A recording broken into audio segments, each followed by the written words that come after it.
Hi, and welcome to the Crit Hit Wild podcast, where we cover all things Marvel Crisis Protocol, and we cover a new character every week.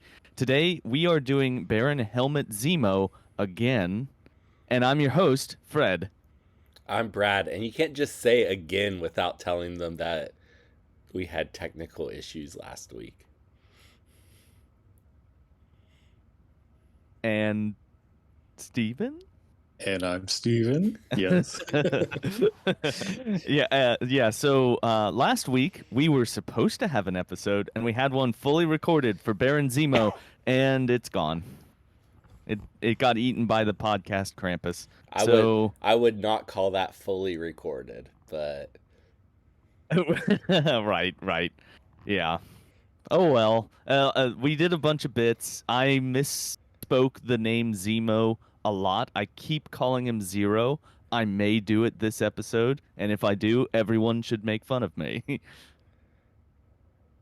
And Brandon's not here today, unfortunately. He had a prior engagement. he was on the lost episode, though, guys. He has not abandoned us. He still exists, everyone. I can tell you what he gave this Zemo, and I will do so when we grade him. But other than that, how are the two of you doing? How are you doing, Brad? I'm doing pretty good. That's good to hear. How are you doing, Steven? Doing well. Weather's turned up here, so cooler weather is on its way. Hip, hip, hooray. Yeah, it is so nice out. It's like perfect fall temperature. It's very pleasant. I always love West Virginia in the fall. It's one of the best seasons to be here.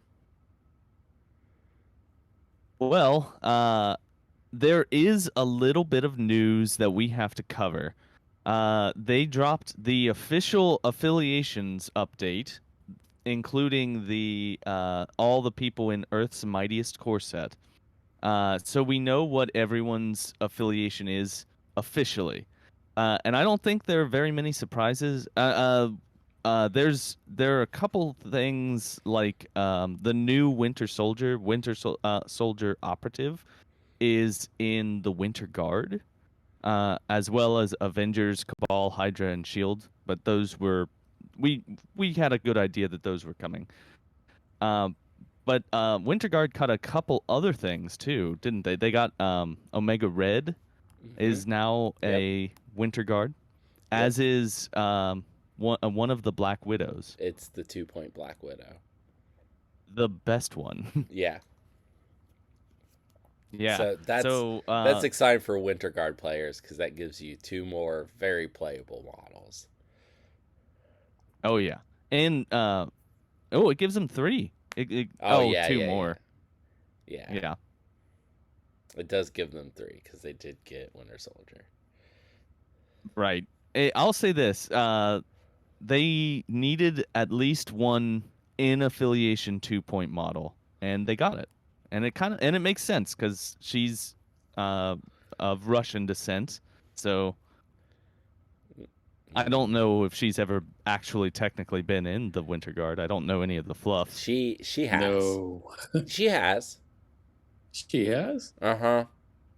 Oh, it's Omega Red that has. No, Omega Red has never been in the... They have worked with Omega Red once, so that's probably why they felt like they could go ahead and put him in there, but he wasn't the official member of the team. Well, I'm sure that everyone who plays Winter Guard is happy about this change. Yeah, probably. Yeah, definitely.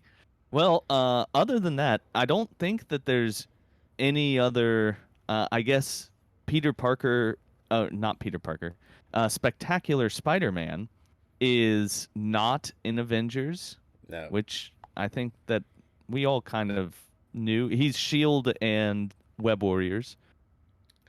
Yeah. Is there anything else of note? I mean, if you can, most of the characters, you have a pretty good idea of what affiliations they're going to be involved with. Yeah.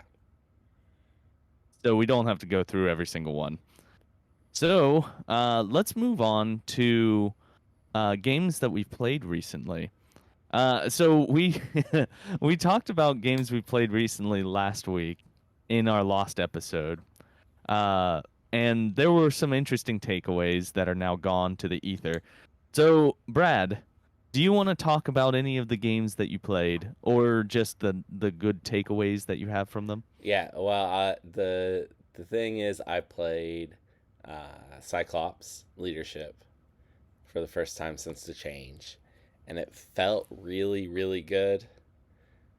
I also played Nightcrawler and Shadowcat in that game, and Shadowcat's even better than I thought she was, and I thought she was great.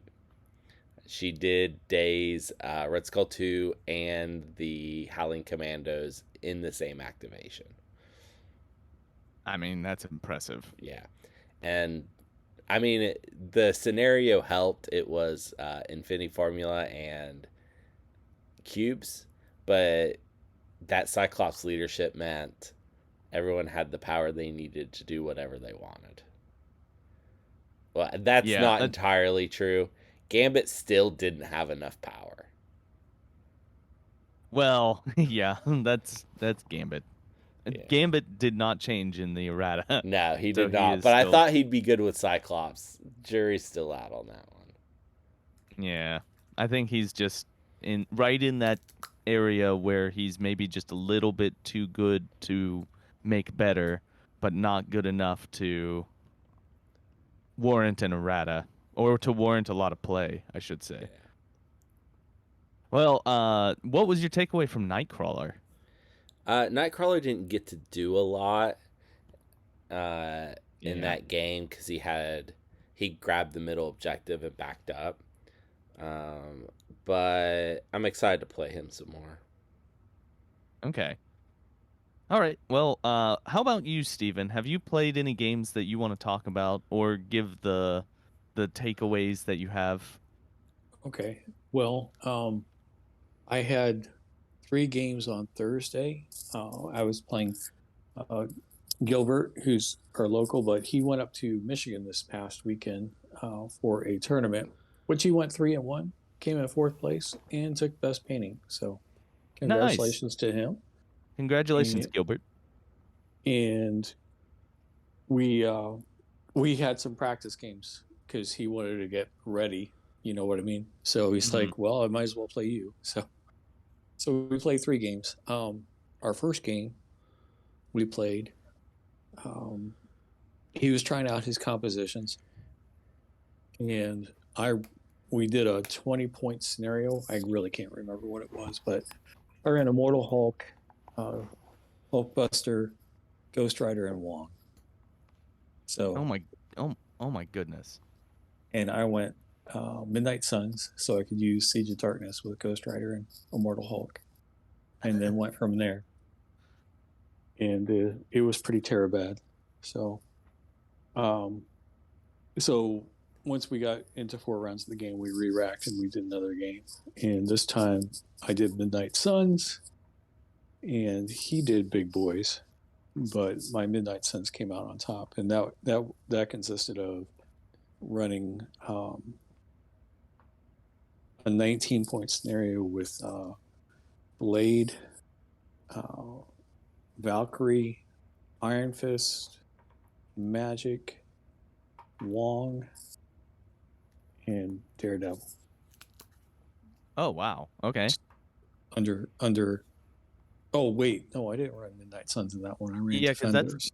that's Defenders. Yeah. Mm-hmm. Yeah, because we had intrusions, but Blade slots nice into Daredevil's leadership. He really does. Yeah. So he kind of fixes some things that he needs. And then in our last game, uh, I decided to flip the script on the whole thing, and I thought, you know what? I haven't run Spider Foes in a long time, and I really want to try out the Doctor Octopus leadership. So I had, you know, digitally the cards available, right? So I pulled out that card and ran my Doc Ock model as the leader of Spider Foes, and that leadership's pretty good because I was running against Cable and some other X-Men, and Cable was frustrated because every time you would damage somebody and get that trigger, the incinerate came off.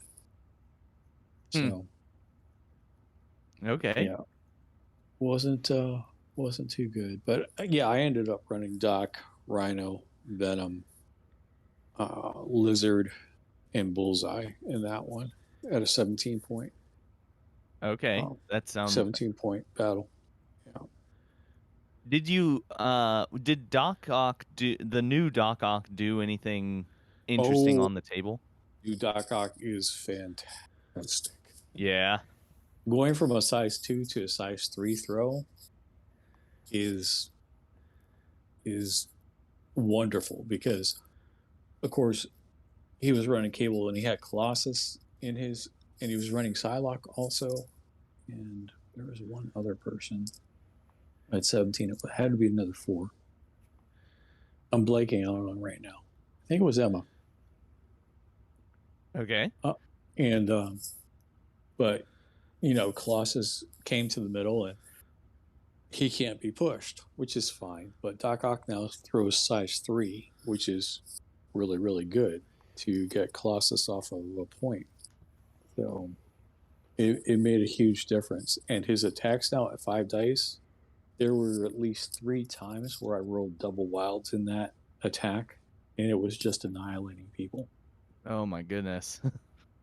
Because each of his wilds counts as 2 successes. Right. So if you roll 2 wilds and 2 hits, it's just that's That's 6 that's hits on 4 6 dice. hits on four dice. Yeah.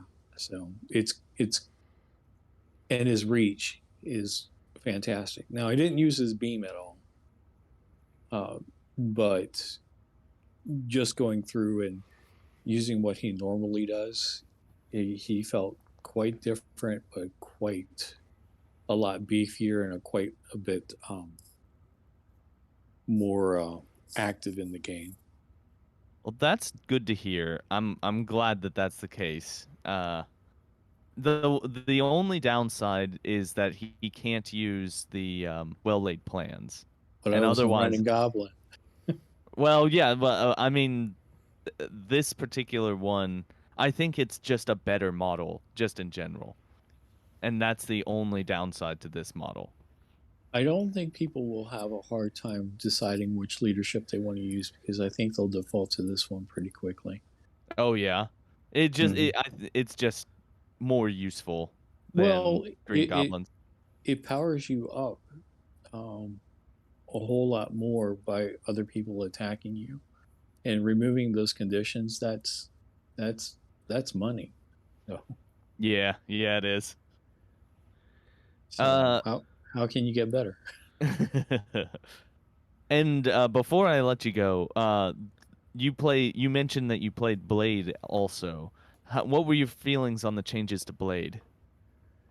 It's Uh, a minimal change, but it is a change. It makes him much more mobile. yeah, he's getting some work done, but it's not. Here's the whole thing with running Blade with the new Daredevil and a Defenders Midnight Suns mashup is that you don't have to look at the board and say, oh, well, I'm playing Blade, so I need to do this. You know what I mean? So for me, Blade's taken more of a back seat, and he's also somebody who sneaks up on people now too, and they forget that. Oh yeah, he can do that now. So his closing the distance on somebody is really really good, and he's matchup dependent, of course. So um, what I do is usually if I'm running him with Daredevil, he goes on a flank against somebody who has just physical or mystic attacks. Mm-hmm. Or if I'm running Blade's leadership, I put Daredevil on the flanks who's going against somebody who has energy or physical attacks. And then I have that 4-point character take care of that one person, or maybe even 2 if it's, like a 3 and a 2. But yeah, those 2 have become very, very bullish into to switch them out makes Blade feel a lot better. So I'm not saying that Blade's play is a lot better. It's helped and it's greatly appreciated. But I think it's Daredevil that makes Blade's play better. Yeah, they're complementary to each other. Correct. Yes. Yeah. Okay, that's really interesting. I need to put my a Daredevil in my Midnight Suns list. He's just and turn it into a Midnight Suns defenders list. Right, because I mean, 7 of the Midnight Suns are Defenders affiliated. Yeah. Oh boy. So it's an easy slot to put in. Right. Well, I do not have any games that I've played recently. Ooh. I'm slacking. I'm Well, being a bad player. Of MCP. Oh, right, of MCP. I have been playing some Song of Ice and Fire, which I'm enjoying greatly. But I will get back to you when I play some games of MCP. Speaking of which, let's talk about tournaments this month. There will not be a tournament coming up on the 21st, which is usually when a tournament is for the South Charleston Gaming Group. It is the same weekend as Second Wind, and so Brad, who is our organizer, is going to be attending that instead. And nobody else can run one, apparently. Correct. I think that me running one would be a disaster. That's but also so easy, Fred. Yeah. Well, unfortunately, there won't be a tournament this on the 21st. And I wish you good luck and break a leg up there in Chicago, Brad. Yeah, I'm going to go in with the same attitude as I went for the LVO qualifier of I don't really care very much how well I do. I'm just going to have fun. And you know what? And look how that one turned. Yeah, maybe it'll go just as well. I don't know. Speaking of which, though, we did have some requests to see my trophy Avengers Tower dice tower roller thing. So I have a picture here. If you're an audio listener, I'll describe it, I guess. But I'm standing in front of a bunch of MCP products with a Magneto helmet and a Magneto t-shirt on. The tower is from basically the top of where my pants are up to almost my shoulders. It's pretty big. It's quite impressive. And look at that Magneto helmet. Yeah, I wish that the photographer or someone else, maybe Steven, would have told me that the helmet was on crooked before they took this picture. I think I was out getting something to eat at that time. I don't know where you were, but I was not around, that's for sure. Well, it's a pretty rockin' dice tower, I'll say that. It is very cool. It's pretty cool. Yeah. All right. Is there any other tournaments that we need to discuss before we move on? We could shout out it's not a tournament, but the Fabricators Forge is having a new player event on the 28th in lieu of a tournament. Okay. What is the play? Is it what's it called? Do you know what the player event is, or is it just a I don't new know. Player event? It's new player focused event because of the new core box. That's all I really know. Right. Okay. Yeah, so if you've been interested in the game, go pick up the core box and go to Fabricators Forge. You'll have a lot of fun, I'm sure. And also, if you're only interested in the game, why are you listening to this podcast? Yeah, it would be very weird if someone found this podcast who wasn't already just scraping the bottom of the barrel looking for podcasts to listen to because they love the game so much. I know Right, right. all our listeners out there are probably very big MCP players because Yes. you found us. Well, one more tournament, by the way. Oh, what's that? On the 14th at the Bookery in Fairborn, Ohio, which is outside of Dayton. It's a suburb of Dayton by the Air Force Base. Cork is running a tournament this Saturday on the 14th. All right. Well, there you go. That's coming up soon, so head on out there if you're in the area and want to play some games. Okay. Well, I have nothing else. Do y'all want to move on to the gentleman that we're here to cover today? Sure. I I will take your silence An as a affirmative. tacit yes. All right. So today the person that we are here to cover is Baron Helmut Zemo, and I said it correct this time. He is Cabal and Hydra affiliated. His defenses are 4 physical, 3 energy, and 4 mystic. He is 5 stamina on his front and 6 on his back. Uh, he is threat 4, size 2, and he moves medium. Brad, why don't you go over his attack suite there? Okay. First attack, physical, range 2, 5 dice, 0 cost. It has Wild Pierce. It has a crit wild Dancing Strike. After this attack is resolved, this character may advance short, and it gains power equal to the damage dealt. His secondary attack, also physical, Adhesive X Pistol, range 4, 5 dice, cost 0. Wild Slow, crit wild Stun, crit wild Fail, Stagger. His third attack is Coup de Grace. It is physical, range 3, 7 dice, cost 3. And after the attack is resolved, if the target character was dazed or KO'd by the attack, this character may advance short.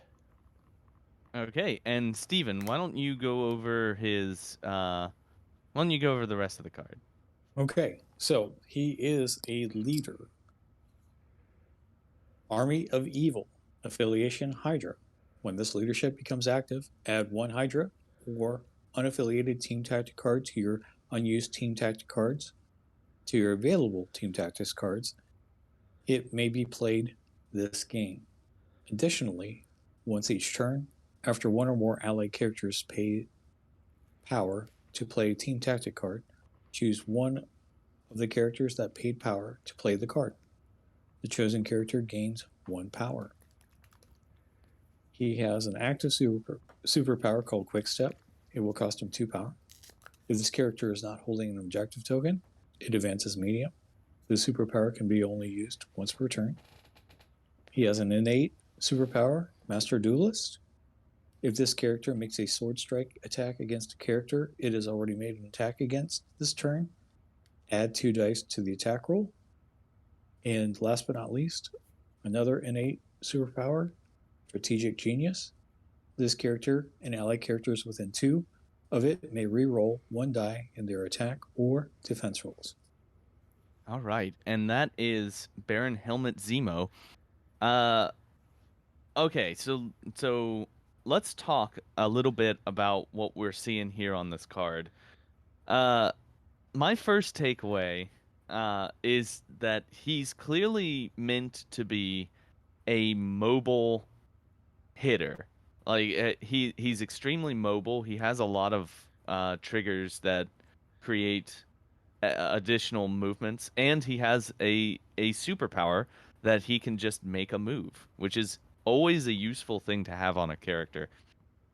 And then Master Duelist is really interesting because if you can either do a move up to someone with the quick step and then sword strike them twice, and the second time will be with 7 dice, or if you want to get fancy, you could shoot someone with the adhesive X pistol, then do the quick step and move up, and then do a sword strike against them and get 7 dice against them, which I think is an interesting tactic.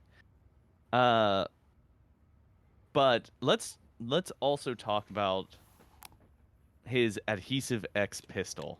I think this is an interesting attack.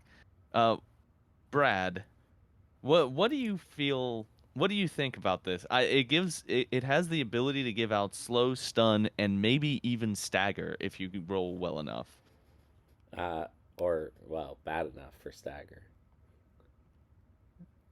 Yeah, Yeah. Yeah. with So you that have to have a skull, fail result. you have to have a skull in there. You're right. which feels bad, but you get stagger. So it, I don't know. On 5 dice, the stagger trigger is really unlikely, and the Yeah. stun trigger isn't too likely. It's He does have a reroll though. he does have a reroll. It's an 8 reroll. Um, I didn't run the numbers on this, so I don't know exactly what it is. Slow is very likely though, so I would say do it for the slow, and if you get the extras, hooray. Yeah. I like the attack. It doesn't give any power at all. It doesn't No, generate any power. no. So that's a mark in the against column. It does have his longest range though. Range 4 is pretty good. Yeah, absolutely. What are your thoughts? What are your thoughts overall here, Stephen? Uh, Oh, what are I your thought you were going to ask me about the adhesive pistol oh, first. well, okay, what's your thoughts on the adhesive pistol first? Um, it's really, really good in Baron Strucker's Hydra. Oh, so you can okay, I see. Yeah. It has two different uh debuffs. What are they called? Afflictions? Wait, what are those Conditions. called? Conditions. Conditions. Oh Conditions. my goodness. My brain just switched off. It has two different I guess three different conditions it can give out. And Mhm. if he has a condition, you can use it in Baron Strucker to get rid of it. Right. Yeah. So I think he's a good backup leader for Strucker. And if you wanted to play Two More Shall Rise, he would be a good candidate to bring in that late card if Strucker went down. Which Strucker very likely will, because he's pretty squishy. To do that, you have to choose to play this Baron Zemo over 3 Point Baron Zemo, though, Correct. who is an S tier character. Yeah, I think that Brad just brought up the biggest problem with this Baron Zemo, and that is that his name is Helmut Zemo. Uh, and he's a 4 threat character as opposed to the other one, which is a 3 threat character.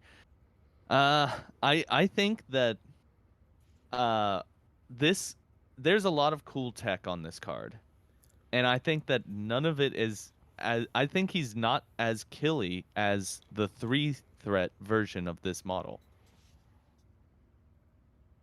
Yep. Do y'all yeah, Yeah. because he doesn't have Master Swordsman, which Which is very Master good. Duelist is yeah, Master Duelist is nice, but Master Swordsman is like you use it all the time if you're playing Baron Zemo. Yep. Yeah. He is a point more, and he doesn't have, unless he's your leader, he doesn't bring anything a point more's worth to the table. Right. I don't think. Well, I think part of that is that the previous Baron Zemo was a little underpriced for how good he is. He's he's He's excellent. he's a good 3. Yeah, he's a real good 3. Um, but I think we would do this guy a disservice if we didn't talk about his affiliation bonus. So this is an interesting affiliation bonus. Uh, you basically get to have 6 tactics cards, as long as the extra one you bring is a Hydra or unaffiliated card, which should be very easy to do. Uh, and then on top of that, he gives a discount to. I guess it's not technically a discount. You still have to pay the cost to play A any Team refund. Tactics cards, but you get a refund. You get 1 power refund if you spent power to play a Tactics card, which is nice. It's not. It's not anything that's going to change a game It enormously, but is it's a nice little benefit. it is 6 power throughout the game. Yeah, it is a grand total of 6 power that can possibly be refunded throughout the game. Yeah. And it probably won't be because some of the cards that you're going to play are going to have no power cost in all likelihood. One or more allied characters pay power to play. Yeah, you wouldn't get it back if it's free. Right. Yeah, I wish you did, but you don't. I wonder Well, if Hammers playing a free card and paying that one first would give you a refund. Huh. Huh. I don't know. Interesting question. I don't know. That is interesting. I didn't think about that. I would think you would. You paid power to play a tactics card. I don't know. I hope someone on the forums asks. Yeah. I think he's set up for some janky play though. Oh yeah. Talk about it. Spider-Woman is a long mover who is in Hydra affiliation, remarkably enough, and she can play an Eyes on the Prize, get refunded that power, move up and take something, and then move back. Yeah. And she has stealth. Right. I mean, there's a lot of tactics cards. I believe that this affiliation leadership with that tactic card and that character, that model, is the best Eyes on the Prize play that there is. Okay. Well, I mean, if nothing else, you're not actually taking a tactic spot for it. Mm-hmm. Exactly. Right. Yeah, this is an interesting affiliation because it gives you a bigger pool to draw from tactics card wise. There's some tactics cards that I think almost never see play that you might bring now because this person is in the Hydra affiliation. Like Brad brought up, Two More Shall Rise. Nope, that wasn't me. And like Steven brought up, Two More Shall Rise. Sorry. My mistake. And that is a card that almost never got played. Let's be frank. And now might actually see some table time. There's another one. What's the Red Skull one? The Red Skull. Oh boy, I'll have to look it up. But there's one where Red Skull. Where Red Skull has to pay a certain amount. Never mind. Let's talk about the tactics cards that are associated with this guy before we get to in the weeds.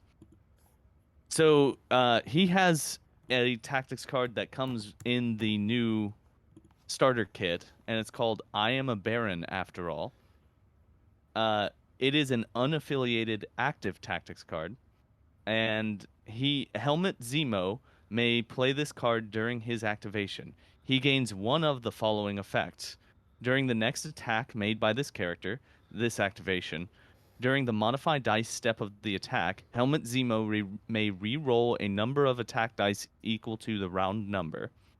Helmut Zemo gains power equal to the round number, and Helmut Zemo removes damage equal to the round number. And so he has to choose one of those effects that takes place. I think this is an okay card. It's certainly interesting. I like that it's based on the round timer. We haven't seen anything like that before. Do you know one thing that I don't like? What? It doesn't cost power. And that seems like a weird thing to complain about, but that's his whole affiliation bonus. This costs no power to do. And so he can't benefit from it. I mean, you have to realize he's going to be possibly running other affiliations too. Yeah, yeah. And I think that all of this is useful. I mean, You know if who? you are You know who would really like this card? who, 3-point Baron Zemo. yeah, who can also play this card.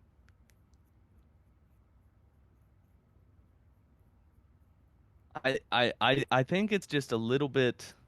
It's a little underwhelming for me. What do you guys? Yeah, It's fine. Mm. it's It's fine. it's playable. It may not make your cut, Well, but it's playable. yeah. I've pulled up the other card that I was thinking of. It's called Inevitable Betrayal. It is a Hydra card that's reactive, and during the cleanup phase, before victory points are scored, an allied Hydra character may spend 8 power to play this card. Choose an enemy character within range 2 that is contesting a secure objective token. The chosen character counts as one of your characters for the contesting secure objective tokens this round. That's expensive, but one of the things about this character is that he's probably going to have a lot of power on him. Red Skull 1 back on the table.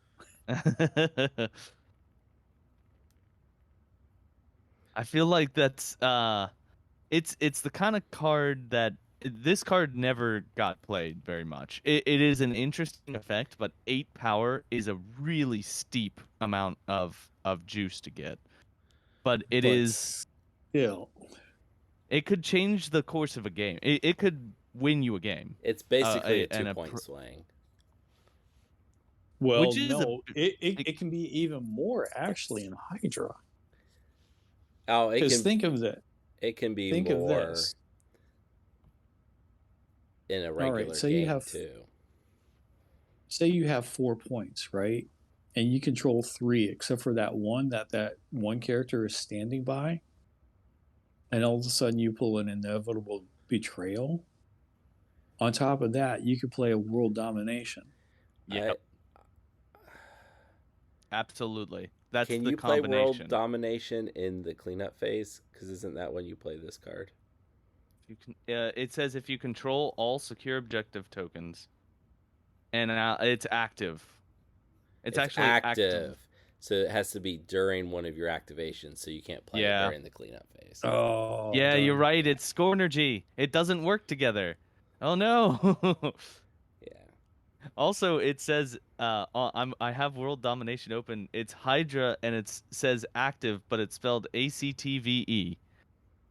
They missed an I in there. Yeah. That's okay. Well, I Well- was trying to think of something that could be Well, sinister. it can be worth more because of things like Marifisk. Marifisk True. could be a Yeah. 4-point swing. It could be enough of a swing to change the course of a game. Yeah, definitely.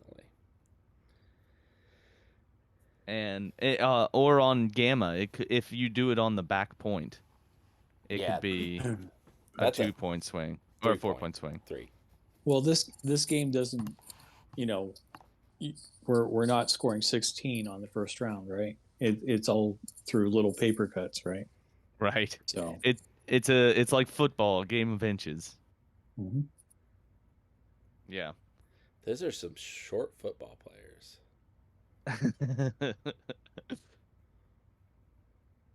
All right, enough sports references from you guys. Because we clearly don't know anything about it. All right. Is there anything else that we need to talk about before we give a final grade on this? Do you guys feel like I've given you enough talking time on him? Yeah.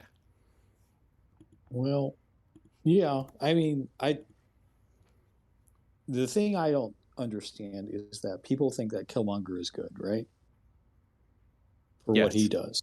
Okay. Yes. And what does he do? He charges. He has an energy attack instead of a physical attack that has a pierce on it. And then if he follows up with the next attack, he adds 2 dice. So I don't think I don't see why people are so down on this character per I can se when explain he this. does when he I, effectively does the same thing. I can explain why people are down on this character but still love Killmonger. You know who's better than Killmonger? Ooh. 3-Point Baron Zemo. Yeah. Yeah, the biggest problem with this character is that he is named Helmut Zemo. He should That have is Well, been. because If he had been Heinrich Zemo, people would be flipping right now. Because then as he, in a different person. yeah, his dad, Oh, the 12th okay. Baron Zemo. Because then they could be played together. Oh boy, you're right. And then people would be very excited for this character. Hmm. Okay. But he's not. He's He's not not. that. He's He's Helmut not. Nope. Zemo. Yeah. So, I guess I'll give my grade first here. I'm not down on this guy. I think he's good. I think he does what he's supposed to do.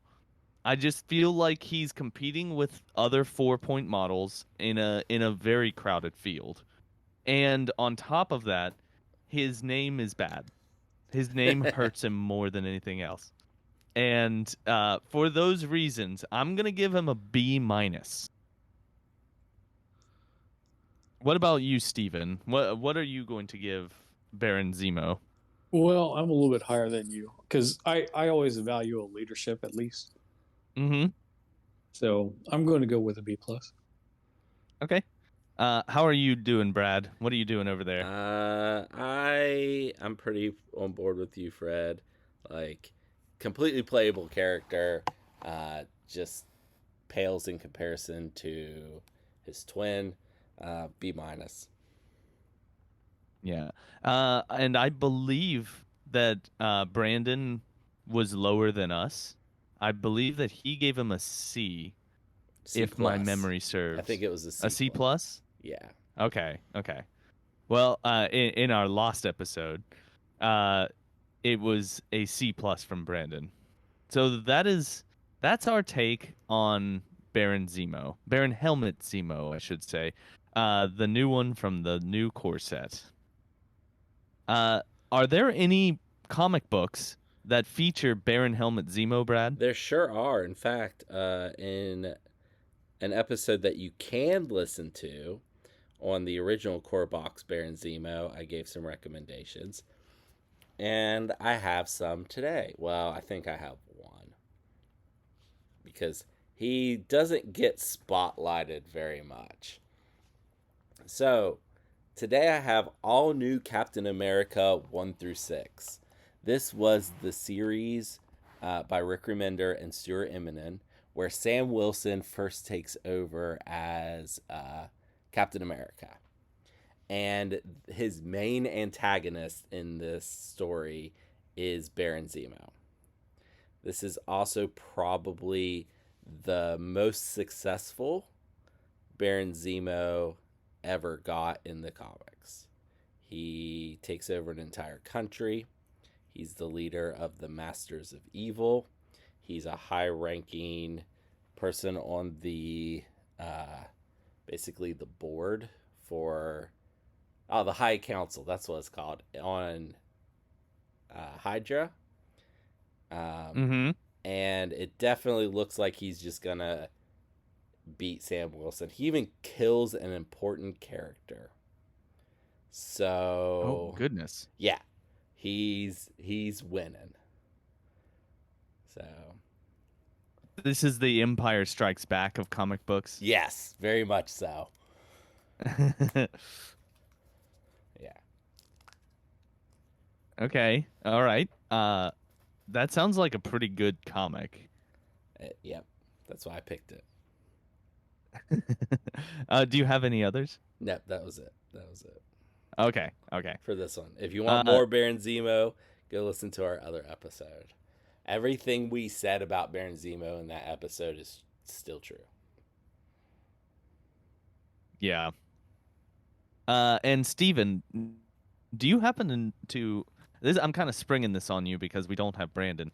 Do you have an affiliation that you feel like this Baron Zemo would fit into better than just the norm?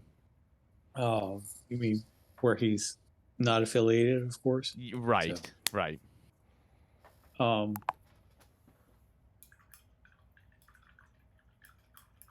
I would say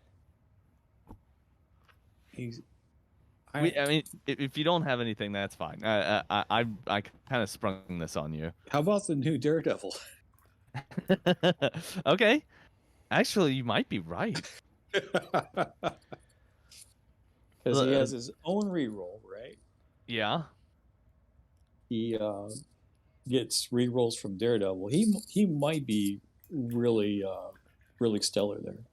Actually, yeah, I think he would be. He gets more rerolls, and uh, it's when he gets really stuck in, which he can do pretty easily with his movement shenanigans. Yeah. Yeah. I don't remember what Brandon's recommendation was exactly last time. Or was I don't he either. or was he off the cast by then? Did he leave us? I think he was. I think he had to Yeah. leave. Somebody then, it might have been Steven, said something about playing him with original Killmonger, and I really liked it last time. So I thought I'd Oh, bring that yeah. up again. That they go Yeah, well together. He would be a good Shadowlands Daredevil. Both Daredevils. Oh yeah, it was Right. it was Shadowlands Daredevil with Killmonger and him. That's a great. I love that. Love it. That is actually a great group. I really like that as a grouping. So yeah, playing with Okay. Daredevil apparently. Baron Zemo and Daredevil best friends. Well, the only thing that's left is my non sequitur recommendation. And obviously, I mean, this is Baron Zemo. I don't have a whole lot of cultural context for him, so to me, he's just a guy. So what I'm going to do is I'm He's going to not give just a guy, Fred. He's a Nazi. Well, true. What I'm going to do is I'm going to give a October recommendation. So it's October. It is spooky season. It's also cozy season, and a show that I've been rewatching recently that I enjoy immensely, but that might be partially nostalgia, is the show The X-Files. It's all streaming on Freevee, so it's free to watch, and there's a lot of ideas in this show that are well ahead of its time. There's an episode, I think the episode came out in 1993, where they're fighting against an AI that takes over a building, and the AI hacks into Scully's computer at one point through her telephone-connected modem. It's an interesting show. It's a show that really was thinking well ahead of its time and is worth a rewatch. So if you've got some free time and you want to get a mug of hot chocolate and watch a TV show, watch The X-Files. It's pretty good. And That's here my you said October in scary season. I thought you were going to do horror movies. I kind of I'm gonna do more horror movies, but I feel like I want to start with that one because it's both spooky season but also cozy season. Yeah. But that'll be it for today's episode on Baron Helmut Zemo. I hope you enjoyed yourselves and go pick this guy up. He's part of probably one of the best gaming boxes that you can buy right now. The starter kit for MCP. I get. Oh, you can't actually buy it yet. Darn it. Soon. It's This gonna be week. soon. 13th. Oh, this week. Yeah, This Yeah. Friday. Buy it on the 13th, everybody. And Friday have the fun out there. 13th. Oh boy.